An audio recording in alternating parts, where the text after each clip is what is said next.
Interview দিতে যেতেও late হয়ে যাচ্ছে, এদিকে আবার একটাও গাড়ি ঘোড়াও পাচ্ছি না।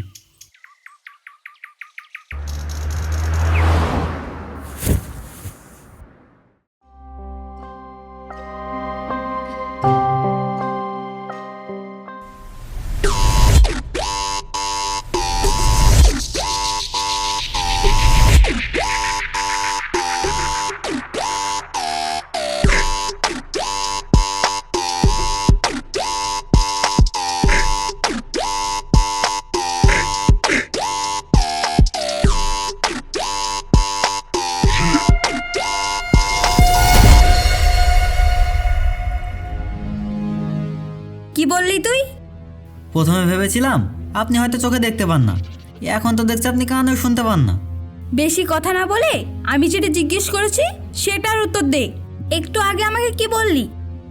প্রথমে আপনাদেরকে স্টুপিড বলেছি, তারপরে বলেছি আপনারা চোখে দেখতে পান না। আমার ড্রেসটা নোংরা করে দিল। ও, তোর ড্রেস নোংরা হয়ে গেছে বলে তুই আমাকে স্টুপিড আর অন্ধ বললি? তোর ড্রেসের দাম কত? কেন? আমার ড্রেসের দাম শুনে আপনি কি করবেন?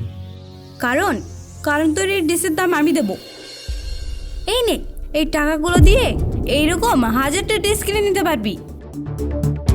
এই যে ম্যাডাম, চলে তো যাচ্ছেন, যাওয়ার আগে আপনার এই টাকাগুলো নিয়ে যান। আমি বুঝতে পেরেছি আপনার অনেক টাকা আছে, আপনি অনেক বড় লোক, কিন্তু আপনার মধ্যে মানুষত্ব বোধ বলতে কিছুই নেই। হ্যাঁ, আমার টাকার অনেক প্রয়োজন, তবে এবার ছড়িয়ে দেওয়া টাকা না। আপনি যেহেতু সামান্য একটা কারণের জন্য আমাকে এতগুলো টাকা দিলেন, তার মানে আপনার এই টাকাগুলো বৈধ না, আর আমি কোনো অবৈধ টাকা নেব না। আপনার টাকাগুলো আপনি নিয়ে যান। আর হ্যাঁ, আপনার এই টাকাগুলোর সাথে আমি আরও 100 টাকা দিলাম। এই 100 টাকা দিয়ে বাজার থেকে একটা শিক্ষামূলক বই কিনে নিন। তোকে তো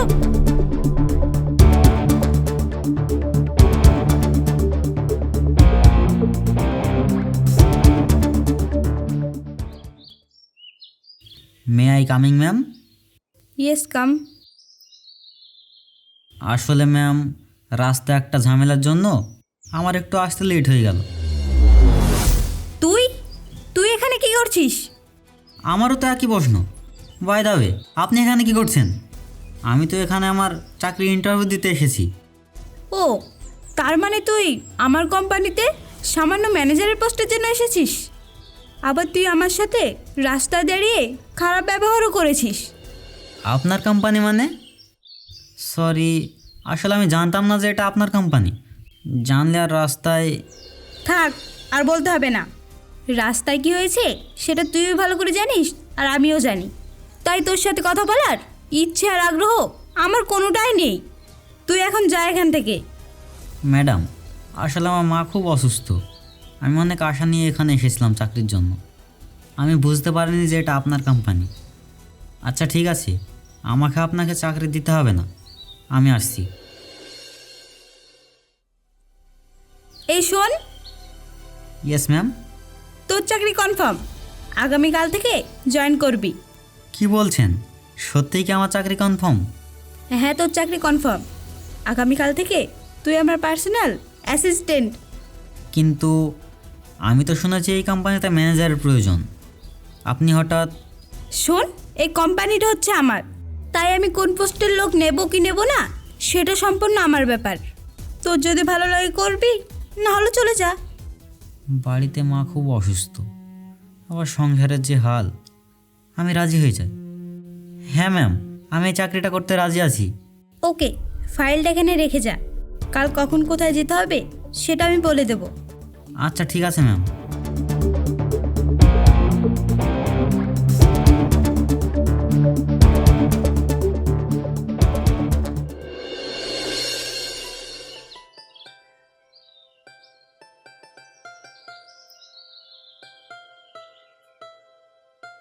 বাবা, তোর চাকরিটা কি হয়েছে? হ্যাঁ মা, আমার চাকরিটা হয়ে গিয়েছে। এখন থেকে আমাদের আর কোনো অভাব থাকবে না। এখন থেকে তোমার ওষুধপত্র ঠিকঠাক কিনতে পারবো। তোমার আর কোনো চিন্তা থাকবে না মা। তুই অত বড় একটা কোম্পানিতে চাকরি পেয়েছিস, তা আবার ম্যানেজারের। বাহ, এ তো খুব ভালো কথা। আচ্ছা বাবা, তুই তো এখন ওখানকার ম্যানেজার, তোকে তো ওখানে সবাই সম্মান করবে, তাই না? হ্যাঁ মা, এখন থেকে আমাকে সবাই সম্মান করবে। আচ্ছা ঠিক আছে মা, তুমি এখানে থাকো, আমি ঘরে গেলাম।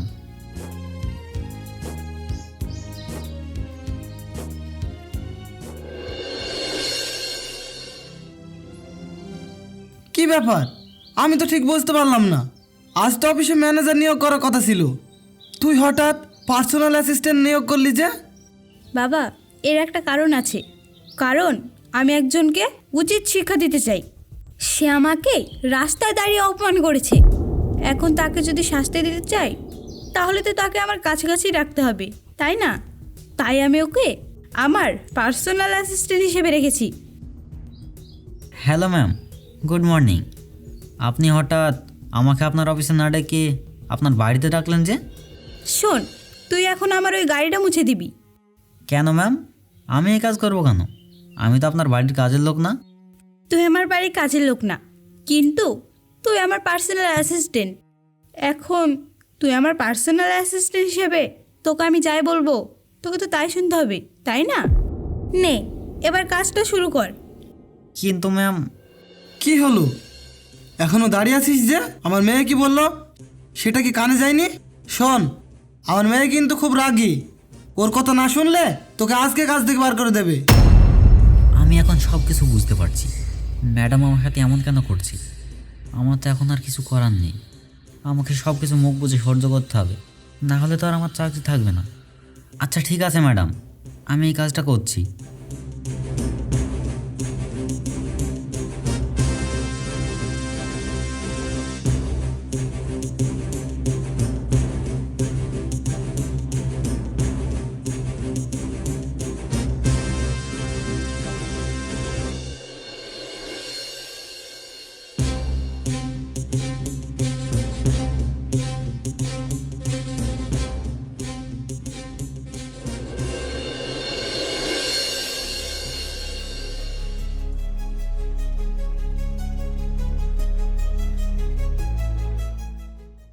কি ব্যাপার, এত আস্তে হেঁটে আসছিস কেন? জোরে হেঁটে আয়।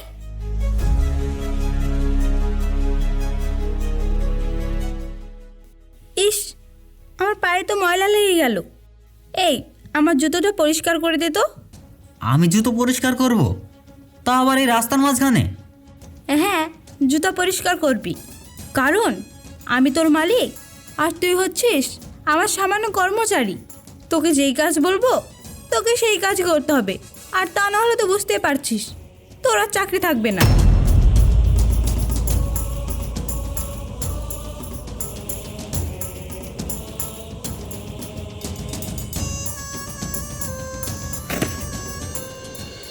কি করলি এটা? তুই কি এটা ভুলে যাচ্ছিস যে আমি কে আর তুই কে? না, আমি ভুলে যাইনি, ভুলে যাচ্ছেন আপনি। আমি আপনার কাছে চাকরি করি ঠিকই, কিন্তু তার একটা সময়ের লিমিট আছে, 8 ঘন্টা, আর সেটা পূর্ণ হয়ে গিয়েছে।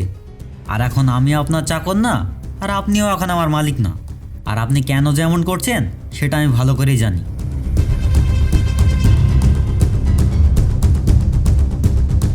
ওই ছোট লোকের বাচ্চাটা কত বড় সাহস!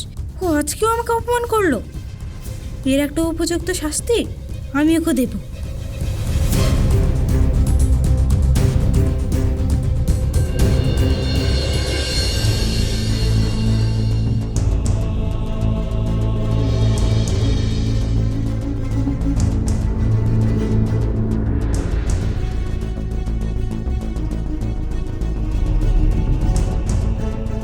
কি ব্যাপার নীলা, কি নিয়ে এত টেনশন করছিস? বাবা, ওই ছোট লোকটাকে, মানে আমি আমার পার্সোনাল অ্যাসিস্ট্যান্টকে বিয়ে করব। তুই এসব কি বলছিস? একটা সামান্য কর্মচারীকে তুই বিয়ে করবি? বাবা, তুমি তো এটা ভালো করেই জানো যে তোমার মেয়ে কোনো কারণ ছাড়া কিছু করে না। আমি ওকে শাস্তি দিতে চাই, বলতে পারো অনেক বড় শাস্তি। তার জন্যই আমি ওকে বিয়ে করব। আচ্ছা ঠিক আছে, তুই যেটা ভালো মনে করিস সেটাই কর, এতে আমার কোনো অমত নেই।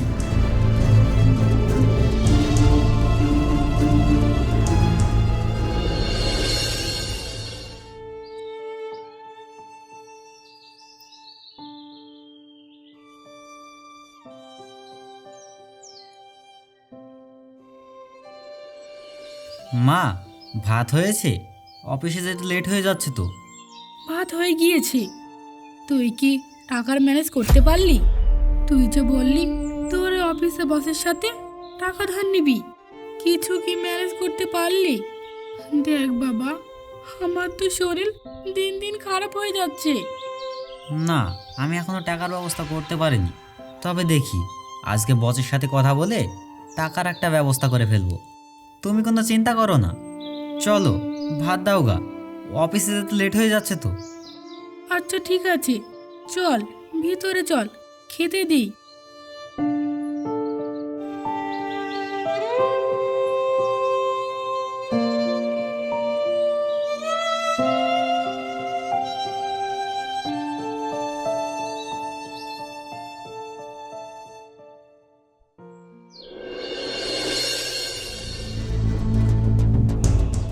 ম্যাডাম, আমার মা খুব অসুস্থ। এমার্জেন্সি তার একটা অপারেশন করাতে হবে। তার জন্য 2 লক্ষ টাকা লাগবে। আমাকে 2 লক্ষ টাকা দিন না, আপনি আমার বেতন থেকে কেটে নেবেন। তোকে আমি 2 লক্ষ না, এই 2 লাখ আর এই 2 লাখ, তোকে আমি মোটে 4 লক্ষ টাকা দেব। এটা দিয়ে তুই তোর পায়ের চিকিৎসা করা। তবে একটা শর্ত আছে, কি শর্ত ম্যাম? তোকে আমাকে বিয়ে করতে হবে। ম্যাডাম, আপনি এসব কি বলছেন? না না, এটা কোনোভাবে সম্ভব না। আপনারা হচ্ছেন অনেক বড় লোক, আর আমি হচ্ছি সামান্য একটা গরিব ঘরের ছেলে। না না, এটা কোনোভাবে সম্ভব না। তো 7 জন্মের ভাগ্য ভালো যে তোর মতো ছেলেকে আমার মেয়ে বিয়ে করতে চাচ্ছে। আর তুই না বললি তোর মা অসুস্থ, তার অপারেশন করাতে হবে? আর এখন তুই যদি আমার মেয়েকে বিয়ে না করিস তাহলে ওই টাকা এক্ষুনি ফেরত দে। আচ্ছা ঠিক আছে ম্যাডাম, আমি আপনার শর্তে রাজি। তাহলে আমি আর সময় নষ্ট করতে চাই না। চল এক্ষুনি আমার সাথে কাজী অফিসে চল, আজকে আমরা বিয়ে করব। বাবা চলো। আচ্ছা মা, চল। কি ব্যাপার, দাঁড়িয়ে আছিস কেন? চল।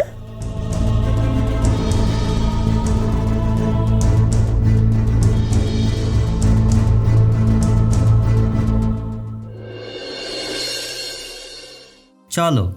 চলো মানে কোথায় যাব? আর তুই হঠাৎ আপনি থেকে তুমি করে বলছিস কেন আমাকে? কোথায় যাওয়া মানে? একটা মেয়ে বিয়ের পর কোথায় যায়? তার শ্বশুর বাড়ি। তুমি তোমার শ্বশুর বাড়ি যাবে।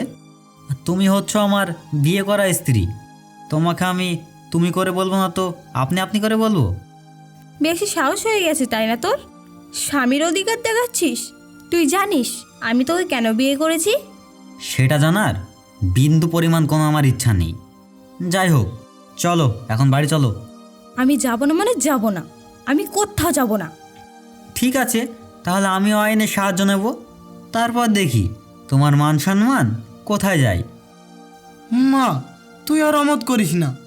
যা, ধৈর্য ধরে ওই বাড়িতে কয়েকদিন থেকে আয়, তারপর ওর ব্যবস্থা আমি নিচ্ছি। বুঝতেই তো পারছিস মা, আইনের রাস্তায় গেলে সেটা খুব একটা ভালো দেখায় না। আর তাছাড়া আমাদের মান সম্মান সব ধুলোর সাথে মিশে যাবে। যা মা, তুই কয়েকটা দিন থেকে আয়। কি হলো ম্যাডাম, এখনো চুপ করে আছো কেন? তুমি যাবে নাকি? চলো।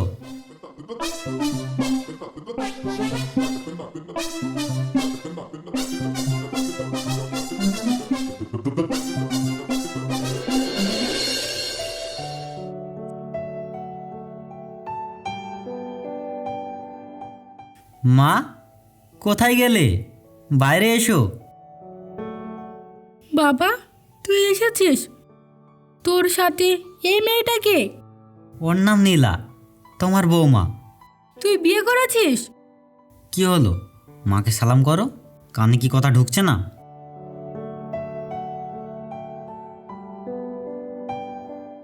থাক থাক মা, খুব সুন্দর দেখতে। যা যা বাবা, বৌমাকে নিয়ে ঘরে যা।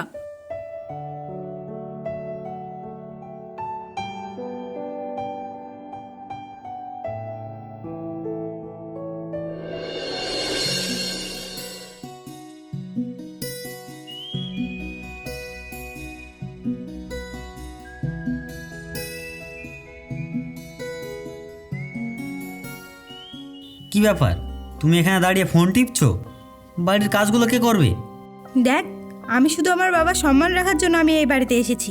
তার মানে এই নয় যে তুই আমার সাথে যা ইচ্ছে তাই করবি। তুই তুই করে কাকে বলছো? আমি তোমার স্বামী, আর স্বামীকে কেউ তুই তুই করে না। এখন থেকে আপনি আপনি করে ডাকবে। আমি যখন তোমার কর্মচারী ছিলাম তখন তুমি আমাকে যা বলেছো আমি তাই শুনেছি, আর এখন আমি তোমার স্বামী। আমি তোমাকে যা বলবো তোমাকে তাই শুনতে হবে। এখন এই উঠানটা ঝাড় দাও।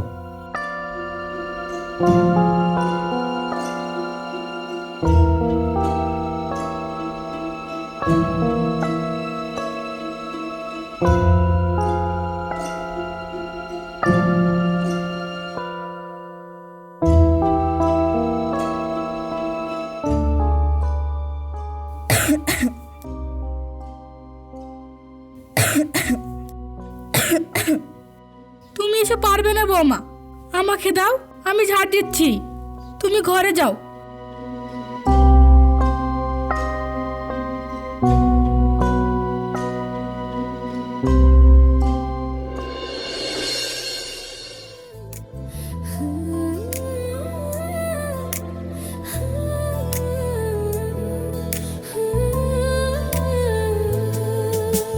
তুমি শুধু এই বেলা আমার, কাল হয়তো এমন নাও হতে পারে।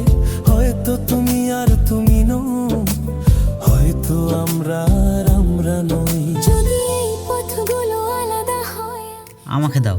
চলতে যদি হারিয়ে যাই, তবুও তোমাকেই চাইবো, তবুও তোমাকেই চাইবো।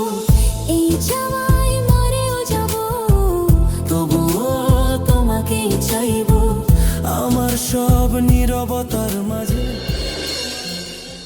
মা, তুমি আমার বৌমা না, তুমি আমার মেয়ে।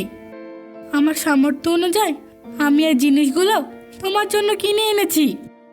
নেও মা, এগুলো ধরো। তোমার পছন্দ হয়েছে? আর দেখো এইটা, এটা খুব দামি।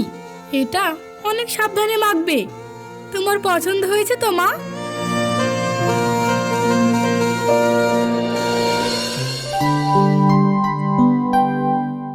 এই যে, এবার কেটে দেবো। না না, প্লিজ আমারটা কেটো না। 5 5 5। তোমার ঘটি কাটা। মা নীলা, দেখ আমি তোকে নিতে এসেছি। বাবা, তোকে আর এই গরিবের সাথে সংসার করতে হবে না। এই নে ডিভোর্স পেপার, এক্ষুনি এখানে সই করে দে আর চ আমার সাথে। নীলা, তুমি যাও, আর পারলে আমাকে ক্ষমা করে দিও। আমি তোমার সাথে অনেক খারাপ ব্যবহার করেছি। আসলে আমি তোমাকে বোঝাতে চেয়েছিলাম, কিন্তু আমি সেটা পারিনি। আমি ব্যর্থ হয়েছি। তুমি যাও, তুমি তোমার বাবার কাছে ফিরে যাও। আমি আর তোমাকে আটকাবো না মা, কিন্তু এইটুকু অনুরোধ করব, তুমি মাঝে মাঝে এসে আমাকে দেখে যেও। কি হলো, এখনো দাঁড়িয়ে আছিস যে? চ আমার সাথে। না বাবা, আমি কোথাও যাব না। এই বাড়ি ছেড়ে আর শহীদুলকে আর মাকে ছেড়ে আমি কোথাও যাব না। আর শহীদুল, তুমি কেন আমার কাছে ক্ষমা চাইছো? ক্ষমা চাওয়া তো আমার তোমার কাছে দরকার। আমি তোমার ওপরে দিনের পর দিন অনেক অত্যাচার করেছি, অনেক অপমান করেছি, কিন্তু দেখো আজ আমি আমার ভুলটা বুঝতে পেরেছি। আমি তোমাকে আমার প্রতিশোধ নেওয়ার জন্য বিয়ে করেছিলাম, আর এর মাঝে আমি তোমাকে অনেক ভালোবেসে ফেলেছি। আর এই বাড়ি ছেড়ে আমি কোথাও যাব না। আর যদি যেতেই হয় তাহলে তোমাকে আর মাকে সাথে করে নিয়ে যাব। এসব তুমি কি বলছো? আমি যা বলছি ঠিকই বলছি। এখন থেকে আমরা একসাথেই থাকবো। আমি জানতাম তুমি একদিন ঠিকই ভুলটা বুঝতে পারবে, কিন্তু তুমি যে এত তাড়াতাড়ি ভুলটা বুঝতে পারবে সেটা আমি জানতাম না। হ্যাঁ, এটা সত্যি, আমার মায়ের চিকিৎসার টাকার জন্য আমি তোমাকে বিয়ে করেছিলাম। আর ভালো ভালো তো তোমার সেদিনই লেগেছিল, যেদিন তোমার সাথে আমার প্রথম দেখা হয়েছিল। তুমি আমার গায়ে কাদা ছুঁড়েছিলে, কিন্তু তখন তোমার মনে অনেক অহংকার ছিল, তাই আমি তোমাকে কিছু বলিনি। আর আজ তোমার মনে কোনো অহংকার নেই, তাই আজকে আমি তোমাকে বলছি আমি তোমাকে অনেক ভালোবাসি। আমি তোর কথার কোনোদিন অমত করিনি মা। আর শোন, আমার কোনো অসুবিধা নেই। না না বিয়ান, আপনাদের আর কোনো কথা শুনবো না। চলেন, আজ থেকে আমরা সবাই একসাথে মিলে থাকবো। আসেন।